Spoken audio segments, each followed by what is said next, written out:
Poxa, a essa crença, aos segmentos mais radicais que dizem que não são idólatras, né? Existem duas coisas que eu quero enfocar. Primeiro, a questão da Trindade, né? Nós sabemos que a Trindade foi criada a partir do quarto século, né? Como uma maneira, acredito eu, como uma maneira de fugir do princípio judaico da crença de um só Deus. Então, aquilo incomodava aquela parte da congregação que se uniu a Roma, que abraçou a proposta de Constantino, que supostamente havia se convertido ao cristianismo, que diz ter visto o sinal de uma cruz no céu e tal. Esse segmento, essa parte da congregação que se aliou ao Estado é que criou a Trindade. A Trindade levou séculos, foi objeto de discussão em muitos concílios dali para frente, quer dizer que não foi uma coisa assim facilmente aceita, havia uma certa resistência, mas ela foi criada basicamente para combater a crença judaica no único Deus. Tanto é que você vê que em alguns programas mais antigos aí, a gente falava que lá pelo ano 560 e alguma coisa, Roma, já a religião com praticamente plenos poderes políticos e religiosos, determinavam a presença de guardas imperiais nas sinagogas dos judeus. Guardas lá dentro das sinagogas. Com qual objetivo? Proibir que se rezasse o Shema Israel, que é a confissão no único Deus. Ora, eu pergunto, se o judeu estava orando o Shema Israel lá dentro da sinagoga dele, o que eles tinham a ver com isso? Mas se incomodavam. Nem lá dentro da sinagoga se podia pronunciar o Shema Israel, Adonai Eloheinu, Adonai Echad, que quer dizer, ouve Israel, o Eterno é nosso Deus, o Eterno é um. Era proibido isso e fiscalizado por policiais dentro das sinagogas. Então, quando a gente fala que a Trindade foi criada com esse objetivo de combater a fé judaica, tentando então... Você veja bem uma coisa interessante. Uma certa vez, Yeshua, comentando com seus discípulos a respeito da sua morte, o que aconteceu? Pedro se levantou e falou para Yeshua assim, Senhor, nunca te aconteça tal coisa. Quer dizer, dizendo para Yeshua que ele não devia morrer, né? Uhum. E o que Yeshua falou para ele? Para trás, Satanás. Para trás, Satanás. Não que Pedro fosse Satanás, mas aquele pensamento, aquela mensagem era diabólica. Né? Pedro pensou que estava fazendo um bem e estava com uma mensagem estranha, com um fogo estranho ali, né? Na presença de Yeshua. Os criadores da Trindade achavam que elevar Jesus e Yeshua à categoria de Deus e colocá-lo em igualdade com o Pai, que eles estavam fazendo uma boa obra. Né? Você acabou de ler aí que o nosso mediador é Yeshua homem. Homem, ponto final. Homem, não é verdade? Há um só Deus e um só mediador entre Deus e os homens. Agora quero repetir hoje. Yeshua HaMashiach, Jesus o Messias, homem. Quero repetir o que eu falei no programa anterior, que essa mediação efetuada por Yeshua é uma mediação de acesso, ou seja, você tem acesso ao Pai através dos méritos e através do sangue de Yeshua, que serviu para Deus como expiação pelos pecados de todos os que a Ele se unem por meio da Tevilá, em nome dele, do batismo. E que mediação feita por Yeshua não significa que nós oramos para Yeshua, ou que nós nos voltamos e pedimos para Ele, porque nós pedimos ao Pai, nós nos comunicamos com o Pai, com o Deus verdadeiro, em nome, isso sim, de Yeshua. Isso é a mediação verdadeira, e não aquela que se fala por aí, pede para Jesus. Então, mas aí acontece o seguinte, naquele intuito então de fugir da fé judaica na crença em um só Deus, se jogou, então se colocou Yeshua em igualdade com o Pai, né? Como uma segunda pessoa, suposta segunda pessoa da Trindade, né? E aí, e o Espírito Santo? Então vamos também elevar o Espírito Santo também nessa mesma igualdade, né? Que para eles é uma outra pessoa. É uma outra pessoa. Uma outra, né? Entidade. E que isso é um tanto confuso, isso aí, que levou, como eu falei antes, séculos de discussão para ser aprovado por definitivamente definido, Tanto, né? né? Acho que hoje séculos. Ninguém sabe explicar, se você perguntar, ele não vai saber responder se Jesus é filho de Deus ou do Espírito Santo. É aí que eu queria colocar, né? Porque se em alguns evangelhos há o testemunho de que Yeshua foi gerado pelo Espírito Santo, sim, como é que o Espírito Santo pode ser a terceira pessoa e ter gerado a segunda? Não é verdade? Exato. Mas você veja bem, então, aí criaram a Trindade, que se chamava Trindade, né? Mas hoje, essa mesma Trindade que foi criada lá atrás, hoje, ela foi aperfeiçoada dentro dos segmentos protestantes. Ela foi aperfeiçoada. Não todos os segmentos, não todos, por alguns. E hoje, de Trindade, pulou para triunidade. Não, triunidade não, triteísmo. Triteísmo, sim, sim. O que é o triteísmo? 3 deuses. Independentes. Né? Ou trideísmo, 3 deuses. Então hoje a crença não é mais em 3 pessoas e um Deus só. Hoje são 3 deuses distintos. De tal maneira, mas como é que você pode dizer isso? Posso dizer por quê? Porque hoje se dirige oração a qualquer dos 3. Se dirige oração a Jesus, se dirige oração ao Espírito Santo. Então hoje, assumidamente, os segmentos religiosos de hoje defendem um triteísmo, nem mais, que é pior que a Trindade. É pior que a Trindade. Exatamente. O que as pessoas hoje fazem, elas dizem, tem até livros, né?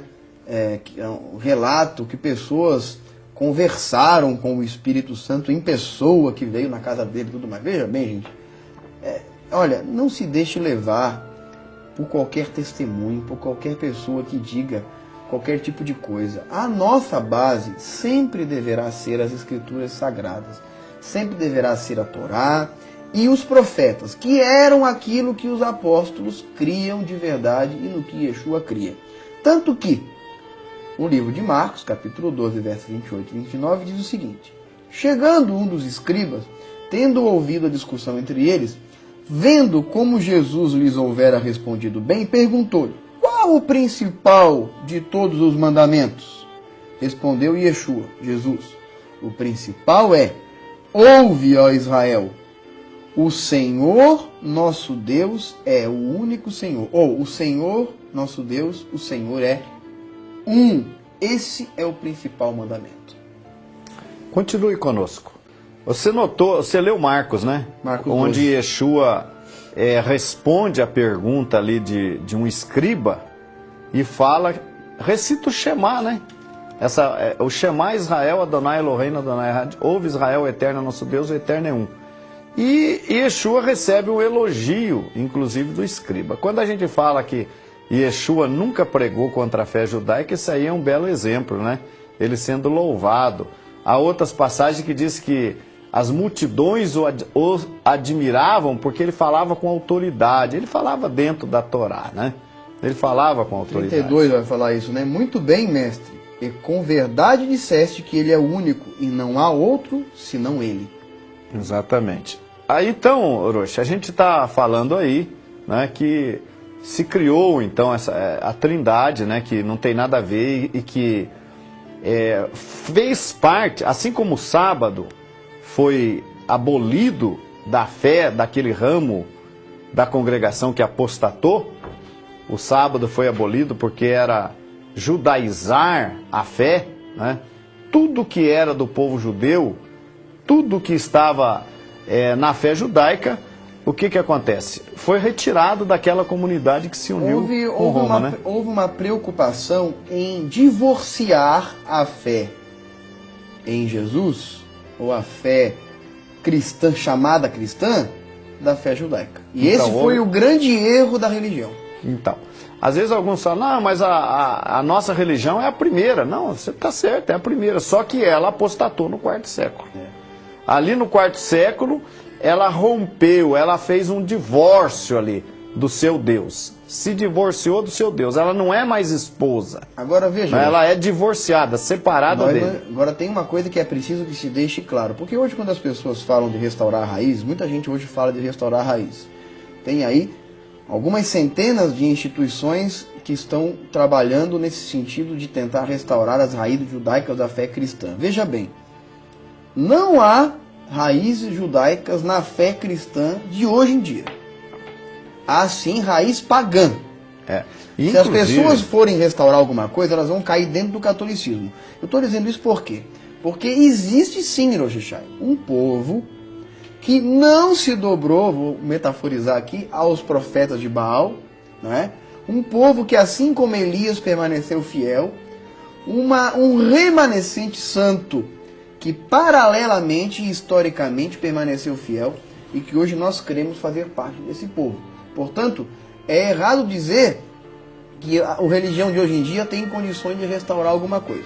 Restaurar tem sim, aqueles que sempre foram genuínos. Então a gente vê aí que coisas foram criadas depois, né? A gente está falando da Trindade. Mas, por exemplo, a morada no céu, né? A crença, o desenvolvimento dessa crença que o homem vai para o céu, a imortalidade da alma, que a pessoa quando morre continua vivo no céu. Alguns segmentos até falam que ele, quando ele morreu é que ele reviveu, que agora ele já está na glória. Isso é falso, isso é mentira, né? Quando uma pessoa morre, ele vai para o pó da terra dormir, fica inconsciente esperando a ressurreição. A gente vê que essa doutrina da imortalidade da alma, que o homem morre e vai para o céu, é para anular o sentido da ressurreição. Então, para que ressuscitar quem já está no céu, quem já está na glória? Para que a ressurreição, né? Se já está todo mundo vivo aí fora, desfrutando do reino de Deus, ressurreição para quê? Então, são doutrinas que nas entrelinhas visam anular conceitos importantes como o da ressurreição. Sem a ressurreição, Paulo fala, Shaul Hachali aos Coríntios, que todos estariam perdidos, porque não haveria mais vida, né? Então a morada no céu, a imortalidade da alma, não é? Então, quando as pessoas falam em restaurar, em voltar às raízes, muitos segmentos desse acabam caindo dentro de Roma do mesmo jeito. E restaura pela metade, né? Que aí quando vai chegar na hora de acreditar no único Deus de verdade, acaba camuflando uma trindade. Então, na verdade, e não tem coragem de dizer que não crê na trindade. Eu acho que eles não conseguem se libertar disso aí. Agora sabe? Tem uma coisa, tem porque uma explicação, eu costumo dizer que sair de Babilônia não é fácil, né? Não é fácil sair de Babilônia, é fácil você não ir mais lá em Babilônia, mas sair dela é complicado, porque ela está em você, ela está nas suas raízes, ela está, não é? Arraigada em você. Tem uma explicação porque eles não conseguem. Porque, na verdade, a liberdade verdadeira só vem por meio do Espírito de Deus. E essas pessoas, temos que falar aqui, que só tem o Espírito de Deus aquele que está enxertado no povo verdadeiro, que recebeu o batismo em nome de Yeshua, a concessão do Espírito pela imposição de mãos. E essas pessoas vão continuar patinando, vão continuar caminhando, achando que vão chegar a algum lugar e não vão conseguir chegar a lugar nenhum. Então a gente está explicando para vocês, nós somos a congregação israelita da Nova Aliança, parte daquele segmento judaico que surgiu há 2000 anos atrás, que é judaico, e Yeshua era judeu, seus apóstolos judeus, a sua congregação judaica, e que atraiu na época um contingente muito grande do nosso povo. Milhares do nosso povo, do povo de Israel, abraçou a Yeshua e se tornou o melhor cumpridor da Torá. Mas nós estamos falando hoje aqui do verdadeiro Deus, que as pessoas acham que adoram o verdadeiro Deus. Eu queria voltar, Oxias, aqui em Ezequiel 20, porque você veja bem uma coisa, o Deus do povo aí fora é muito fácil de identificar. Por exemplo, que dia vocês guardam em honra do Deus que vocês acreditam? Por exemplo, todo domingo você tem pela manhã escola dominical ou missa, seja lá o que for, né? Tem todos os seus serviços nesse dia. Muitas vezes se proclama claramente que esse dia é o dia do Senhor. No entanto, Deus fala pela boca do profeta Ezequiel, no capítulo 20, versículo 11 e 12, eu vou pedir para o Orochias ler, qual é o sinal que ele deu para identificá-lo entre o seu povo e também vice-versa, identificar o seu povo com ele. Vamos ver. A partir do 11? 11 e 12. Porque em 6 dias fez o Senhor os céus e a terra, o mar e tudo que neles há, e ao 7º dia descansou, porque isso o Senhor abençoou o dia de sábado e o santificou. Vamos ler o versículo 10 também desse capítulo aí. Do 8 em diante. Lembra-te do dia do sábado, ou de Shabat, dia de descanso, para o santificar. 6 dias trabalharás e farás toda a tua obra, mas o 7º dia é o sábado do Senhor teu Deus. Não farás nenhum trabalho, nem tu, nem teu filho, nem tua filha, nem teu servo, nem a tua serva, nem o teu animal, nem o forasteiro das tuas portas para dentro. Daí ele fala, porque em 6 dias fez o Senhor e tal. Então, você vê que aí está vinculando Deus com o sábado. Porque em 6 dias fez o Senhor o céu e a terra, o Senhor teu Deus, né? Está vinculando o verdadeiro Deus, o Deus que criou os céus e a terra, com o sábado, que o nosso povo, o povo judeu, deveria guardar o sábado, porque ele trabalhou 6 dias, descansou no 7º dia e santificou esse dia. Agora, se o Deus que você acredita e adora, o dia de descanso desse Deus que você acredita é o domingo, então o seu Deus não é o mesmo Deus do povo de Israel.